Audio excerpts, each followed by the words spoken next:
Welcome to this edition of the Whole Roofing Remodeling Podcast. Today we have a special guest from the Rush County Food Pantry, and give you a second and just introduce yourself, and we're going to kind of talk about the canned food drive coming up. Hopefully we can, spark some interest and get some more canned foods for just everything going on.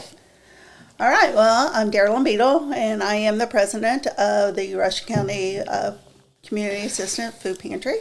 I've been with the food pantry now for almost 10 and a half years. So I left a corporate job, retired from that, and I needed something to keep me busy. And this filled my niche, and I absolutely love it. So what was that corporate job? I mean, what did you do as a professional? Because it's always fun to see, like, when somebody transitions to a nonprofit role, or I'm assuming it's considered a nonprofit role. It is. Okay. Yeah. So I worked for Johnson & Johnson. Okay. And I was a forecast analyst for them. Okay. For 24 and a half years. Wow. So I'm all in about the data. I love analyzing information. But there was always something inside of me that I always wanted to do social service work. Yep. But when you have a family to feed, you have to go where the money is and the insurance. Yes, So especially 35 years ago. I mean, I feel like fortunately now they're getting a little better at some of the nonprofits, hopefully getting some better benefits, but absolutely. But there wasn't any back Right. then. So, you take your job, and luckily J&J paid for my college education 100%. And I worked for them, and I loved what I did, but it was very stressful. But when the time came, I knew it was time to retire. So I called Mr. Mitchell. Yep. And says, I need something to fill my time. And he says, well, come on in. So he was actually my high school principal. He was my grade school principal. He was my preacher when I was a kid, so absolutely. Yeah. So his wife was my second grade teacher. Okay. So we had a good connection there. And so, for 2 years, I just kind of sat there and kind of felt my way and tried to learn the ropes and everything. And then he decided he was going to step down. And he says, well, I want you to take over. Well, I had no idea how to run a food pantry. But we did run a business in Jacksonville, Florida. My husband and I did. Okay. When I started working with J&J, we also owned a convenience store. So, and we had both worked at Kroger's before. So I felt like this was a natural fit. Yep. And my husband is very good at working at the pantry too. He was a grocery manager. So it was like we were coming home and knowing exactly what we needed to do. So instead of just running this food pantry as just a little food pantry, I more or less run it like a business. Mm-hmm. And I think that's why we have been so successful for the last 10 and a half years, where we have actually made some major improvements. And we get the respect now, and people know about us. And we're just really happy the way things are going. So you guys are getting ready to move into the new building, the new community building. I believe that that's what they're calling that, right? Yeah. Love Community Center. Yeah, the Love Community Center. Uh-huh. There you go. I'll never remember that again. But kind of like talk about what the benefits of that is, what you're excited about that. Because I'll be honest, I don't think I've been inside the food pantry. The last couple of years we've helped with the canned good donations, but we just helped unload it outside, and I don't think I've ever actually went inside back there where they store everything. So well, it's very, very cramped. Yep. Yeah, very, very cramped. We have very little room to work in. So moving from a 1,200 square foot building to a 3,500 square foot area, it's like Christmas on Main Street. Oh my God, it's so amazing, the space that we have. And we have been blessed by a donor who has donated us new refrigerator and freezer for the shopping area, the glass door ones. And then we have received, he also bought us brand new walk-in coolers and walk-in freezers. Nice. Brand new ones. And then he found out that I was on the Gleaners board, and he says, give her whatever she wants. So I just had to make out a list, and he has been able to fill that list for us. So, yeah, so the Are we allowed to say who that is, or does he want to stay anonymous? Oh, he doesn't. It's Mr. Edwards. Okay, awesome. He is the CEO or the owner of Deems Electric. Okay, awesome. Thank you, sir. Like that's awesome. It's amazing, and he He's a big supporter of Gleaners. He just donated over $12 million to put in a new freezer and cooler in Gleaners, and also a new protein packing room. So he is all about giving back to the community where it's food insecurity. He is a big supporter of that. So my hat's off to him. I thank him dearly for believing in us. And I don't think if I would have went to him 10 years ago and asking for any of this, probably not. But we have established ourselves well in the food pantry community, or the food bank community. And I think we're getting the respect and the recognition that everyone so deserves at the pantry. How many families do you guys, I don't want to say support, I don't know how you word that, but I mean, how many families do you serve, I guess, a week or a month?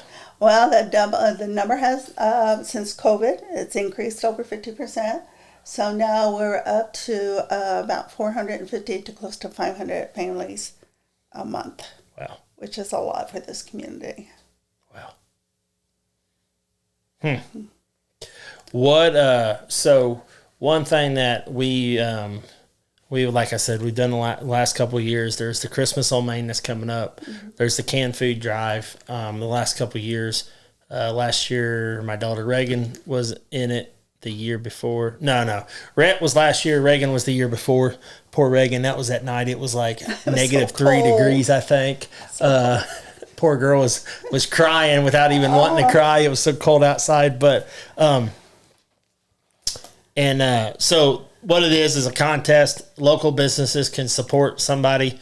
This year we're going to support Liam Holzback, Jonathan, our production manager, team member for us a little over a year now. Him and his Jonathan and Crystal's oldest boy, he's running for Prince on Main. So how you win that is the most weight collected by boy gets the Prince, girl gets the princess. So do you know how many participants you have for this year's contest? We have 10. Okay. We have 7 girls and 3 boys. Is 10, I mean, what's the average that you guys usually have? That's about average. I think one year we had close to 25. Wow.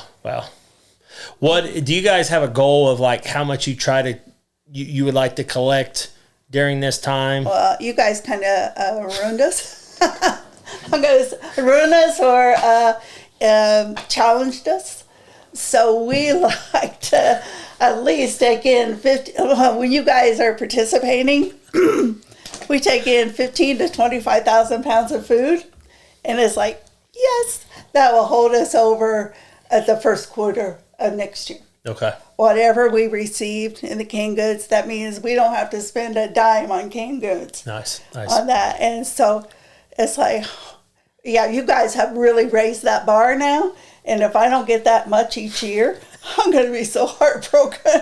That's why I was so excited when I saw your truck pull in front of the food pantry. It's like, score. Well, and it's, me and my wife, it goes back to, we're huge Dave Ramsey followers. And, some people want to, like, beat up on Dave that all he says is, live frugally and, but, like, really his whole philosophy is live like no one else so later you can live and give like no one else. And just like, I'm going to brag on my kids because they're my kids and I'm really damn proud of them. But I said, hey, guys, we're going to support Liam this year, which my youngest one, Riley, was a little disappointed. Like, she wanted to be princess. I told her, next year she can run. But, like, my kids, like, each pledged money. Riley pledged 40. Reagan pledged 22. I have no idea where 22 came from. And Rhett pledged 100. And it's so fun right now because they don't grasp money as theirs. Like, there's that saying that even a dog understands an open hand. Like, yeah, you can clench your fist and keep all the money you have right now, but you can't get any more in that hand if it's clenched either. So that's kind of, for me, that was fun that the kids were like, we're going to donate some of our money, go buy some cans. And, like, my kids love going to go buy the cans. Like, it's ridiculous. Like, literally, like, as soon as we launched it last weekend or end of last week, like, we went twice already. Like, I mean, they're like, Dad, and just the other night, they're like, Dad, are we going to get more canned goods tonight? And I'm like, no. I was like, we got other stuff to do. But like, I mean, if you see my kids somewhere and we have a couple carts full of, I mean, like the looks you get. Like I even had a lady the other day kind of half mad at me, like, is there a reason why you're buying this? I'm like, yeah, we're donating it to the food pantry. Like, it's not like we've got, I don't know, 25 boxes of ice cream in here. But anyway, so so how much food do you guys give out in a year then? Well, I can tell you what our food budget is. We spend $50,000 to $60,000 a year on canned goods and non-perishable items. That's what we purchase, and that's what the families will come in and shop off the shelf. Okay. But if you look at what we are called a DAP agency for gleaners, and that's a direct agency pickup. Okay. So that means we go to Aldi's, we go to Kroger's, we go to Walmart, and we pick up perishable items like the bread, the deli items, anything that would produce, anything that normally would have gone into the dumpster. Now we're picking it up. And we dispense that or distribute that on the days that we're open.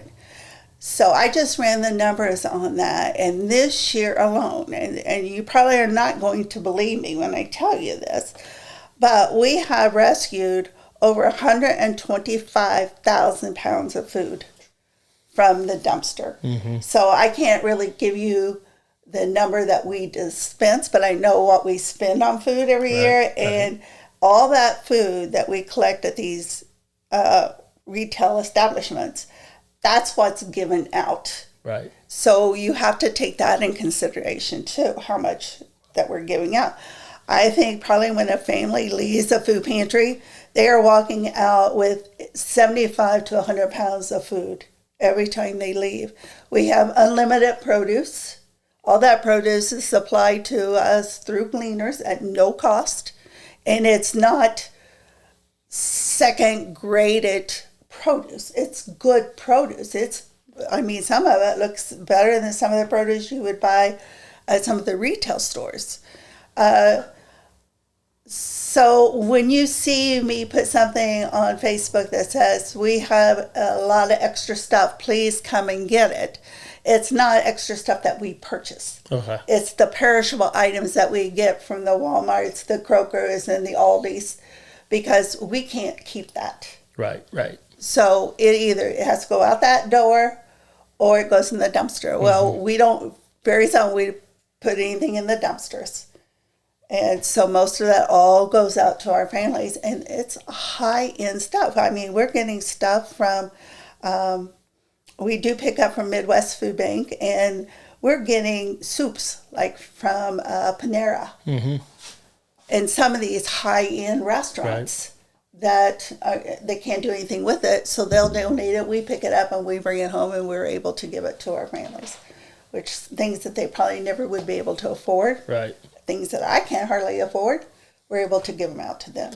So this is not coming as a mean conservative right-wing crazy guy as that we record this the day after the presidential election, but what do we have any way that we're trying to help these families? Because once again, kind of going back to like the Dave Ramsey stuff, like, you know, when I say this, like my dad was a single dad.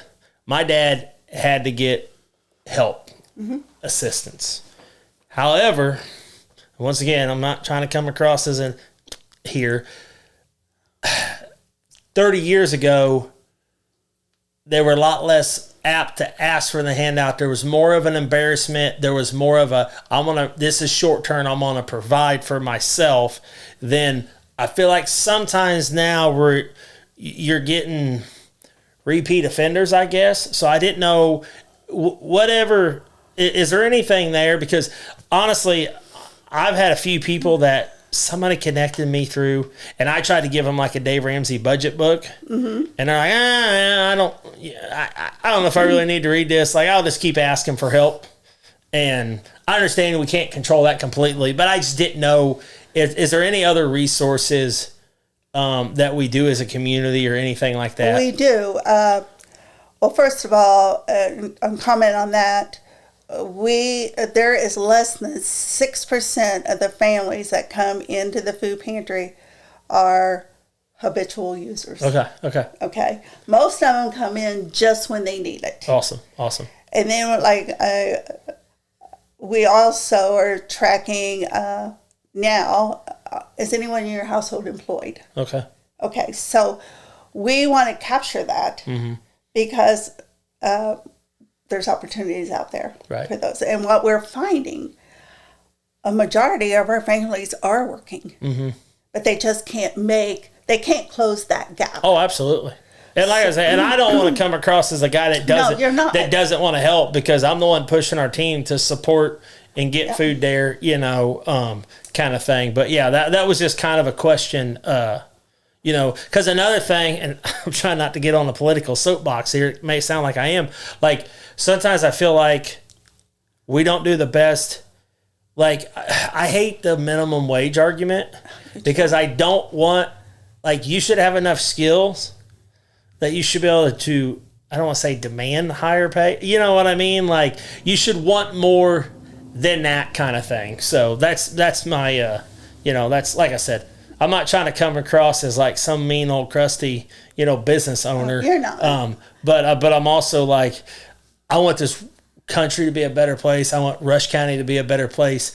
One thing that Dave Ramsey says is like, what would happen if as a country we got to the point that we could outgive the government, and we could just do the hell away with the government. Exactly. Like, you know what I mean? Like, knowing that Adam knows somebody needs help behind the camera here, so he's willing to go buy him food or whatever. Like, just, I mean, there's just a different level of responsibility, there. So, well, when they come in, and they ask for assistance, we get, of course, we have an in the name, Rush County Community Assistance, so we get a lot of calls. Can you help me with my rent? Can you help me with my phone bill? Can you help me with my electric bill? And I have to say no, because we are a food pantry. We're not set up to do these fundings. However, we are part, and I don't know if you're aware of it, it's called Caring for Rush County. Okay. It was started back in 2018. I organized a group. Actually, it bugged me because with our name, everyone was coming up and asking us for assistance. And I was spending half a day trying to find assistance for these people, and I didn't know where to go. Mm-hmm. So I went and talked to the mayor and to Brian Sheehan and said, you guys get things done here in this town. I want to organize the social services, because we're all working in individual silos and no one knows what anybody is doing. So he says, we'll call a meeting. I said, well, they don't even know who I am, because I came back into this community after being gone for so many years. And so I'm thinking, how am I going to do this? Well, it dawned on me, if you feed them, they will come. Oh, yeah. So I went and talked to the director of ICAP, and I told him my idea, and he liked it. He goes, hey, I'll sponsor your lunches for a year to get this going. So sure enough, so now we have a organized group of all the social services here in Rush County that we meet once a month. We share what's going on, and it's great because now I know I can call DCS and talk to Amanda Harris. She knows exactly who I am. And we have that face-to-face contact. It's easy to get help. We also have a printed Excel sheet, I want to say, with all of our social services listed, the hours of operation, contact names, and numbers that we pass out to anyone needing those assistance that come into the food pantry. And we highlight the organizations they need to contact to help get them the assistance that they need. Another thing that we're doing at the food pantry, which will start when we move up there, I was telling Adam about it, is called Pantry to Go. So what will happen is families that are working during our open hours will be able to go online, place their orders with the food pantry, and then go to a locker after hours and pick up their food. Nice. We're hoping that with providing these families that are trying to make ends meet, will be able to use that money that normally they would spend on food to pay their electric bill, to pay their phone bills, to pay their rent. And hopefully, if God willing, that our numbers come down. Right. Most businesses want their numbers to rise.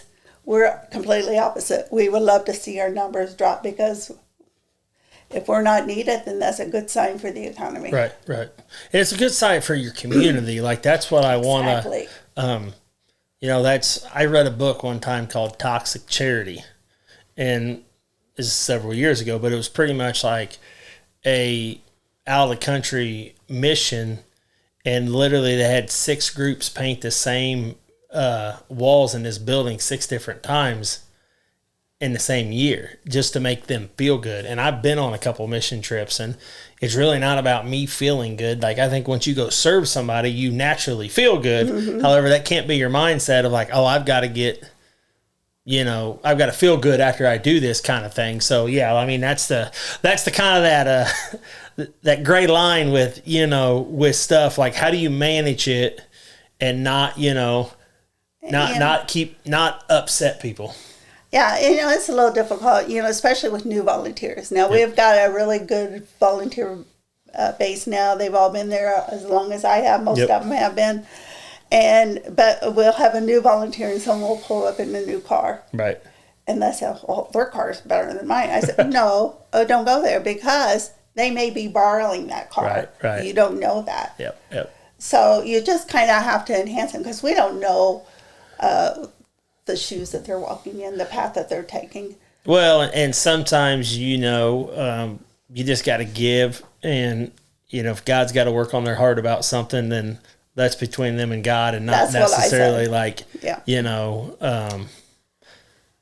I mean, and I used to be part of a missions team at Plum Creek Christian Church, and part of that problem was there started to be repeat offenders. Like, they'd call Plum Creek this month for electric, then they'd call this church, and then about every 6 or 7 months, they'd be back out there asking for electric. And then once they started kind of chatting some, it was like, wait a second, we've been paying their electric bill too. And, it wasn't just like I said, some people need help. I totally get that. So, all right. So do you guys do any other bigger fundraisers?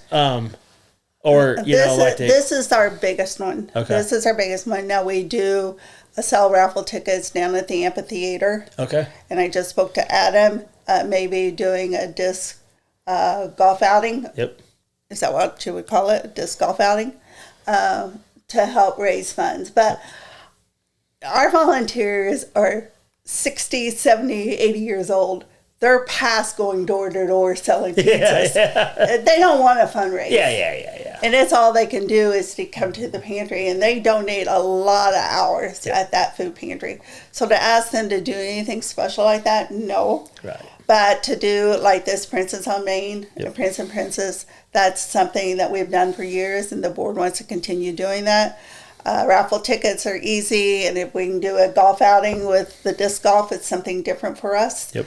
Yeah, those are things, but to do like money stuff. Yeah. Oh, absolutely. Yeah. And sometimes I found out that it's easier just to write a letter and explaining what your mission is and what you've accomplished this month, and ask them to help continue to support your mission. And I did that one year, and we brought in over $20,000. Right. Just by sending a letter and asking for help. But the food drive is our biggest one, though. Awesome. So food drive has started as of today, and I believe this will probably drop Friday here in a couple of days. So what is Friday's date there? The 8th? 8th. So the 8th, and then it ends the 21st. We'll deliver on the 21st. Okay, so collections need to be done by the 20th, roughly. Technically, some on the 21st. We'll take them in. But if you can, I mean, it's on their website or on their Facebook of, the different people running. We'll have here at Hoel Roofing. And then I think I've seen somebody's at Union Savings and Loan, and I don't really know why that one's ringing a bell. Maybe it was Citizens. I don't know. Citizens Bank. Okay, Citizens. See, it was Casey. I graduated Casey. She used to work at Union Savings Loan. Now she's at Citizens, and I deal with Citizens. So here I'm giving the wrong one a plug there, Casey. I'm sorry, but anyways, there's plenty of businesses out there that donate to through somebody.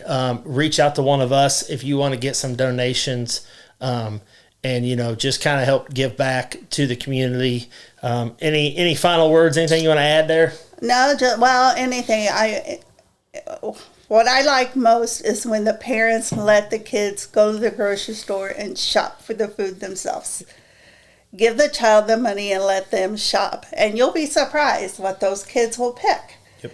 And it's a learning experience for them, and it gives them a sense of giving, So, but we so appreciate you guys' support.